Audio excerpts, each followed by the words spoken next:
오늘은 이제 한강 문학 이야기입니다. 제가 줄이고 또 줄여도 5분 만에 할 수가 없겠더라고요. 그래서 10분을 달라고 사정을 했습니다.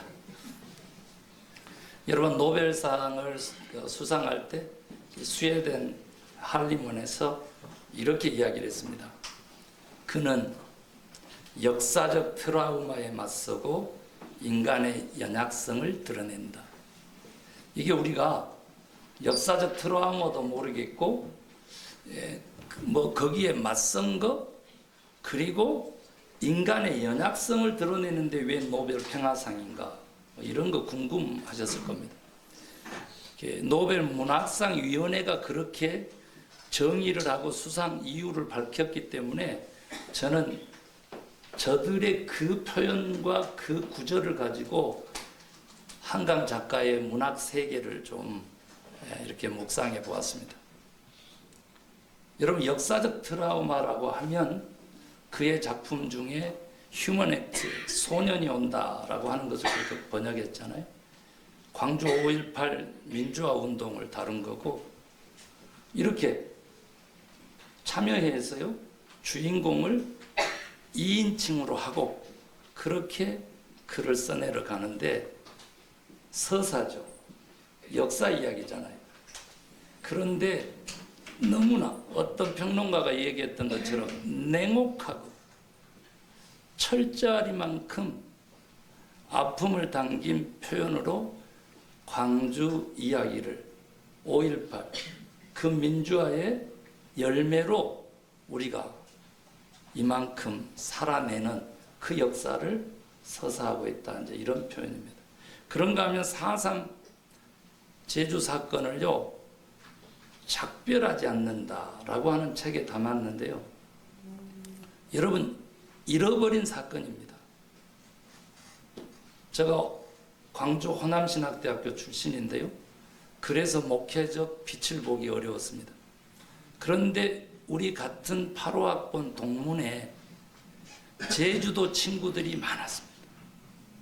제주도에서 올라와서 신학을 같이 공부했던 우리 제주도 친구들요. 저는 군대도 갔다 오고 그 친구들이 그렇게까지 85년부터 제가 유학원 93년, 그 92년까지 그 긴 세월을 함께 했는데 단 한 번도 4.3 얘기를 듣지 못했습니다. 잃어버린 우리 한민족의 역사하고 기억이었습니다. 그런데 그것을 다시 잘 이해할 수 있도록 그렇게 토해낸 그러한 책입니다. 작별하지 않는다. 이 책도 역시 수상을 했죠. 그러나 무엇보다도 여러분 아신 대로 채식주의자라고 하는 그 3단편 소설을 연작으로 엮어서 펴낸 책이죠. 더 베지테리안이요. 이것을 통해서 그가 세계의 작가로 알려지게 됐고 문학 이야기가 펼쳐지게 되기 때문에 채식주의자만큼은 제가 거룩한 성교 이야기 유튜브에 치면 거기 가면 동영상으로 채식주의자에 대한 논평을 제가 좀 했습니다. 목회자가 하기는 굉장히 위험 부담이 있었습니다. 그래서 이미 촬영을 했는데 2번을 캔슬되고 또 3번째도 그거 역시도 기술적으로 캔슬되고, 그리고 다시 4번째 찍어서 올린 저 동영상입니다. 그 채식주의자가 왜 그러느냐 그러면요, 이게 이제 나중에도 한강의 작품 세계에 나옵니다만 관점을 달리합니다. 똑같은 주제를 놓고도요, 관점을 달리하면 어떻게 달라지는지를 보여줍니다. 이래서 노벨 문학상 위원회에서는 산문의 혁명가라고 표현했습니다. 소년이 온다는 2인칭으로 주인공을 보기 때문에 너는 그라고 이렇게 계속 붙이면서 설명해 나가잖아요. 그런데 저는 죄송합니다, 목사니까 성경을 읽더라도, 오늘도 제가 주일 설교 때 그 얘기를 했습니다만은, 저는 성경을 읽어도 5,000년 전의 이야기, 8,000년 전의 이야기여도 실제로요, 저는 1인칭 참여자 시점으로 읽기를 좋아합니다. 오늘도 예수님의 그 기적의 메시아적 사건에 저가 참여해서 예수님에게 묻고 또 예수님의 대답을 듣고 그것을 전하거든요. 그래서 제가 이 한강 작가의 이 혁명적인 산문 기법을 조금 이해할 수 있게 됐다 이렇게 보시면 돼요. 여러분, 그런데 역사적 트라우마에 맞선 작가다. 어떻게 맞섰느냐 그랬더니 집단의 기대와 집단의 규범에 대하여 인간이 선택할 수 있는 자율성으로 맞섰다는 거죠. 여러분, 우리 인간이 하나님의 형상으로 창조되었다고 믿는 게 우리 기독교거든요. 그런데 그 하나님의 형상 중에서 빼놓을 수 없는 한 가지가 선택의 자유입니다. 우리 하나님은 자유, 창조 그 자체신데 우리 인간에게도 그렇게 자유를 부여하셨는데 선택의 자유입니다. 오늘 이곳에 참여할 자유도 있고 참여하지 않을 자유도 있는 것처럼 우리가 선을 행할 자유도 있고 거짓을, 악을 선택할 자유가 주어진 것처럼 그렇게 인간 선택의 자율성으로 이 집단이라고 하는 사회라고 하는 혹은 역사적 사건이라고 하는 저항했던 사람들, 저항할 수 없었던 사람들, 도망가고 피하고 숨을 수밖에 없었던 사람들, 그 사람들의 시각들을 다 모아가지고 저항을 하는 그 위대한 작품들이 그의 작품 세계 내에 전철되고 있습니다. 이 집단적 기억을 끄집어내서 그곳에서 오늘날 시도하고 있는 기억이 희미해진 이 틈을 타서 역사적 왜곡을 시도하는 이 세력에게도 그는 이 미래 세력에게도 이 들불처럼 번지는 기독교 내의 뉴라이트의 세력 속에서도 다시 저는 작품 하나로 맞서고 있다. 저는 그렇게 보았습니다. 여러분, 이 기억 속에는요, 역사에 순응하고 집단의 규범에 순응하는 인생의 삶이 그려져 있습니다. 나쁘다고 하지 않습니다. 그것은 독자의 목으로 돌려드려요. 그런데 그 희미한 기억을 붙잡고 그 기억 속에서 진짜 인간의 실존과 내면, 본질, 그리고 생명성을 추구하고 찾아내려고 했던 이 작가의 작품성은 노벨상을 받을 만한 가치가 있고 우리 한민족에게 주어지는 하나님의 커다란 선물이라고 저는 그렇게 믿습니다. 우리 민족성이요, 우리 민족의 정신이요, 85억의 인구를 선도할 만한 높음이 있다, 숭고함이 있다, 이러한 외침이 작품 속에 담겨 있습니다. 제가 이렇게 되면 인간을 우상화시키는 것 같아서 조금 제가 낮춰서 얘기를 해보면요, 여러분, 사회적 기대와 규범 속에는요 압력이 작용합니다. 그것을 작가는 또 노벨문학상위원회는 폭력이라고 정의합니다. 저는 그런데 이 작품을 해석하면서 그 작품 세계를 음미하면서 공감하지 못하는 것 자체도 폭력일 수 있다라고 하는 언급을 합니다. 저는 그래서 한강이 우리에게 요구하는 고통받은 사람들에 대한, 억울한 사람들에 대한 공감력을 증대시켜 줄 수 있을 것인가가 오늘 문학 이야기에 어찌게 보면 메시지일 수 있다. 저는 그렇게 생각합니다. 인간의 외부에 존재하는 폭력뿐만 아니라 인간 개인이 가지고 있는 내부적인 욕망에 의한 폭력성을 드러내고 있는 그의 작품 속에는 남성성을 예표하고 있습니다. 그러나 반대로 이 역사적 트라우마에 맞서는 한 개인 인간으로서의 그 연약성을 드러냈다라고 하는 그 표현 속에는 무엇이 담겨 있냐면 인간 내부의 존재와 본질, 그것을 노벨 문학상 쪽에서는 연약함으로 표현했는데 한강 작가는 슬픔이고 아픔이고 고통이고 갈등이고 희미해져 가는 기억이라 이렇게 표현합니다. 개인의 정체성이 과연 어디에 있는 것인가? 집단에 있는 것인가? 개인적인 내면에 그의 정체성이 있는 것인가? 그걸 질문합니다. 존재는 그런데 그들의 생활은 어떤가라고 하는 것을 또한 드러냅니다. 그리고 그 생활 속에서 순간순간 선택으로 이루어지는 그 생명성을 강하게 가치로운 것인지 선한 것인지 도덕적 잣대로 묻지 않고 그 선택이 그 사람에게 어떤 영향을 끼치고 또 그 사람과 관계 맺은 많은 사람들에게 인간들에게 혹은 이 자연에까지 어떤 영향력을 끼치는데 관심하고 우리는 그 관심까지도 쫓아가야 된다라고 독자들에게 요구합니다. 인간의 신체적인 또한 동시에 정신적인 자율성의 한계도 드러냅니다. 삶에 있어서 실제적인 면과 내면을 얘기하면서 실제 우리 이 육체적인 신체적인 형이하학적인 이야기 속에 형이상학인 저가 표현하는 우리 믿는 사람들이 추구하는 그 영적인 세계도 그려내려고 노력합니다. 슬픔과 기억, 상실과 트라우마의 자녀 현상들 속에서 과연 작가는 마지막에 무슨 이야기를 할까? 30년 작가 생활을 쭉 반추해 봤더니 여러분 비관적이지 않았습니다. 그의 초기 작품은 어두웠으나 그가 추구하는 바로 그 마지막에 정점을 두고 있고 만약 그가 할 수 있으면 앞으로 6년 동안 2030년까지 3편의 작품을 쓰겠다고 하는데 그 작품은 무엇이 될 것인가를 제가 미리 반추해서 전망해 보았습니다. 그리고 115년 후에 개봉될 미래 세대에게 남겨준 바로 그 타임머신과 같은 그의 작품 사랑하는 아들에게라고 하는 제목만 알려진 그의 작품은 과연 무엇일까?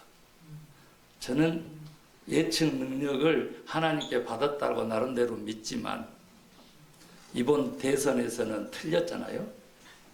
그런데 저는 오늘 또 설교 시간에 얘기하고 광고 시간에도 우리 교인들하고는 나눴는데 기꺼이 질 용기라고 하는 단어로 저를 위로했습니다.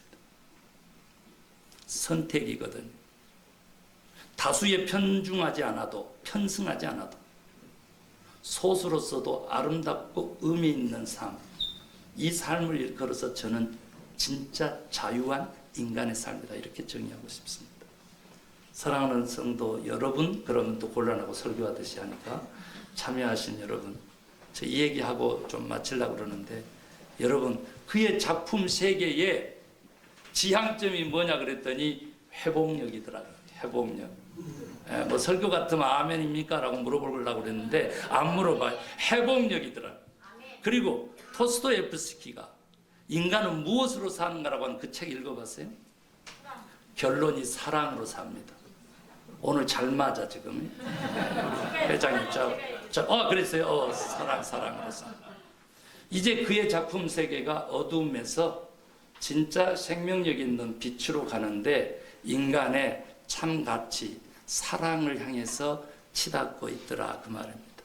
그래서 위대한 작가고 그의 작품 세계는 여러분 저는 이렇게 정의합니다. 경계선을 넘나드는 통합과 융합의 시도였다. 어떤 경계선이냐? 몸과 영혼의 경계선을 넘나듭니다.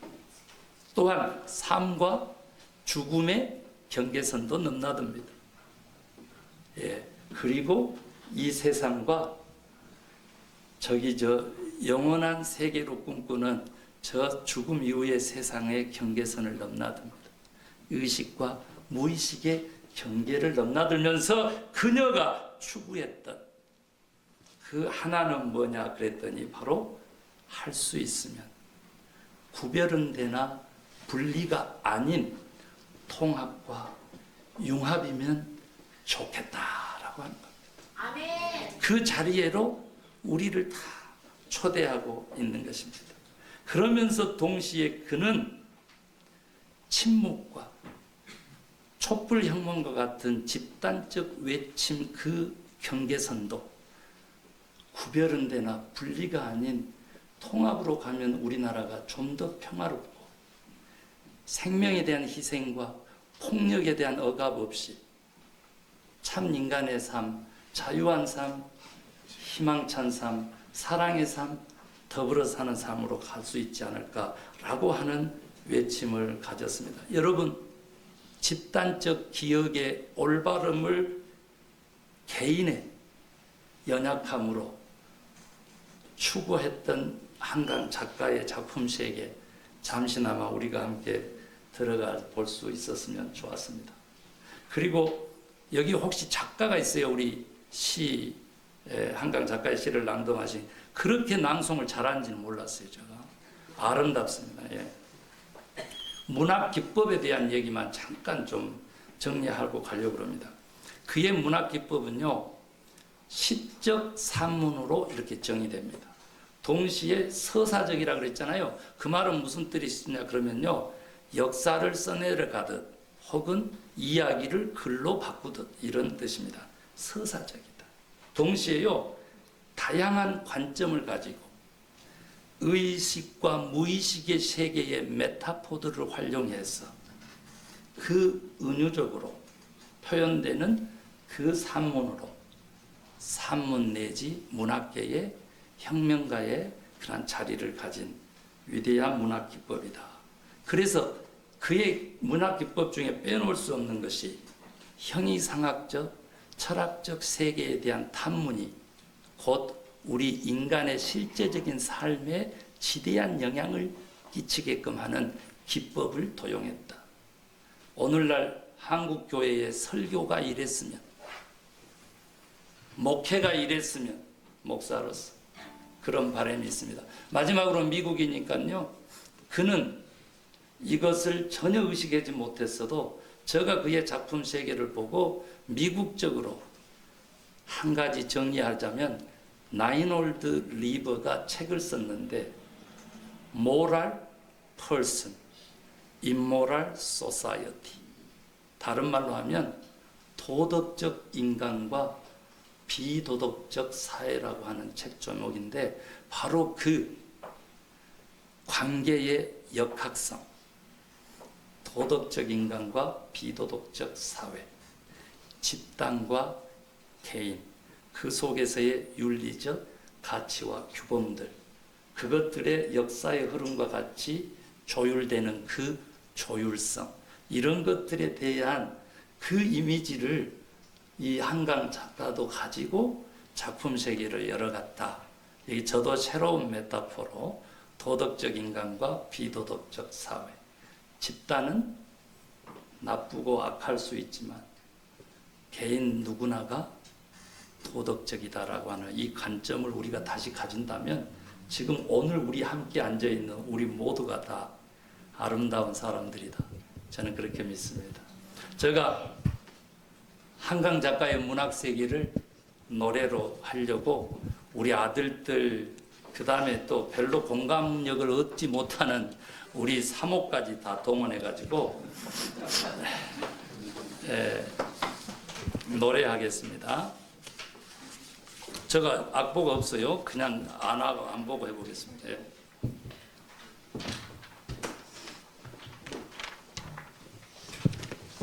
마무리입니다.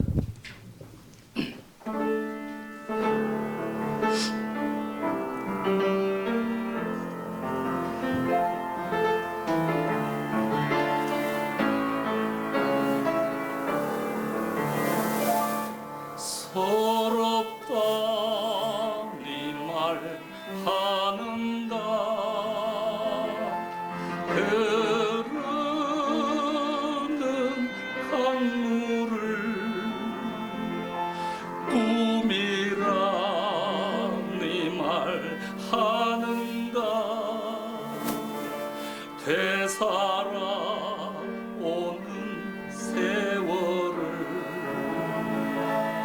가슴에 맺힌 한들이 일어나 하늘을 보네. 빛나는 그 눈 속에 순결한 눈물 흐르네. 가네 가네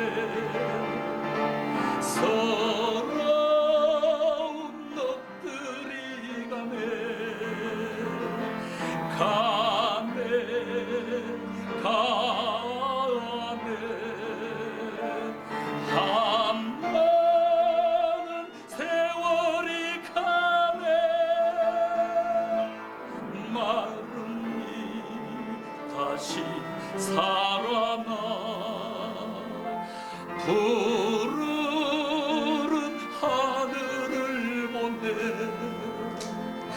마른 잎 다시 살아나 이 강산은 푸르러 가네 가네 서러운 녹들이 가네 가네 가네 한 많은 세월이 가네 마른 잎 다시 살아나